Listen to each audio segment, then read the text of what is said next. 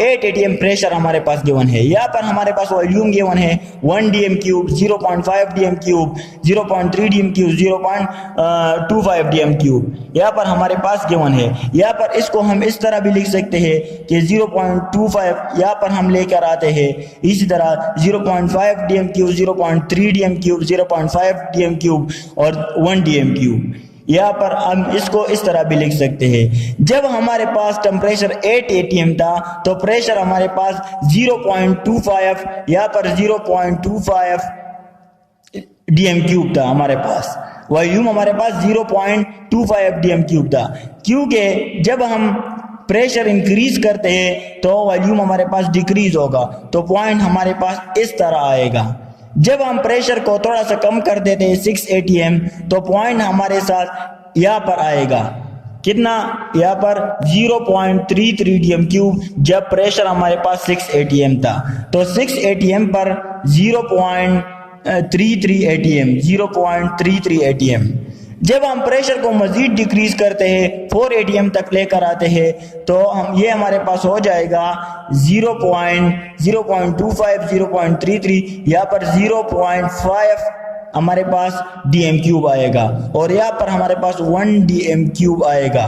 तो यहाँ पर भी एक पॉइंट हमारे पास आता है, यहाँ पर भी एक पॉइंट, यहाँ पर भी एक पॉइंट और यहाँ पर भी एक पॉइंट। तो अगर इन पॉइंट को हम कंबाइन कर लेते हैं, यहाँ पर कंबाइन कर लेते हैं तो यहाँ पर आप लोग देख सकते हैं कि पहले हमारे पास वॉल्यूम कम था और प्रेशर ज्यादा था। जब हम प्रेशर को डिक्रीज करते हैं तो वॉल्यूम थोड़ा थोड़ा इंक्रीज होता है और प्रेशर थोड़ा थोड़ा डिक्रीज होता है, तो हमारे साथ एक कर्ली लाइन अपटेन हो जाता है। और ये हमारे पास graphical representation of Boyle law है कि जब हम एक क्वांटिटी को इंक्रीज करते हैं, मिसाल के तौर पर जब हम प्रेशर को इंक्रीज करते हैं तो वॉल्यूम हमारे पास डिक्रीज होगा, ये हमें बॉयल लॉ कहता है और ये इसका ग्राफिकल रिप्रेजेंटेशन है। अब हम diagrammatic representation of Boyle law देखते हैं। यहाँ पर हमने डायग्राम बनाया हुआ है कि decrease in pressure increase in volume, कि जब यहाँ पर आप लोगों के साथ प्रेशर ज्यादा है, प्रेशर आप लोगों के साथ ज्यादा है, यहाँ पर भी प्रेशर ज्यादा है, लेकिन जब आप इस तरफ से इस तरफ तक जाते हैं तो आपके पास प्रेशर डिक्रीज होता है। स्मॉल पी का मतलब क्या है कि प्रेशर डिक्रीज है, लार्ज पी का मतलब क्या है कि प्रेशर इंक्रीज है। तो जब यहाँ से प्रेशर डिक्रीज होता है तो यहाँ पर प्रेशर फुल कम है, यहाँ पर आप लोग देख सकते हैं कि भी हमने बड़ा बनाया हुआ है, इसका मतलब है कि यहाँ पर वॉल्यूम बहुत ज्यादा है क्योंकि प्रेशर डिक्रीज है तो वॉल्यूम हमारे पास इंक्रीज होगा। यहाँ पर प्रेशर, यहाँ पर वॉल्यूम बिल्कुल डिक्रीज है तो प्रेशर हमारे पास ज्यादा है। तो in decrease in pressure increase in volume, ये इंक्रीज इन वॉल्यूम को शो करता है और ये डिक्रीज इन प्रेशर को शो करता है और ये हमारे पास कांस्टेंट टेम्परेचर पर होगा। तो ये हमारे पास diagrammatic representation of Boyle law है कि एक क्वांटिटी हमारे पास डिक्रीज होती है तो दूसरी क्वांटिटी हमारे पास इंक्रीज होगी। तो ये diagrammatic representation of Boyle law है। Okay, thanks.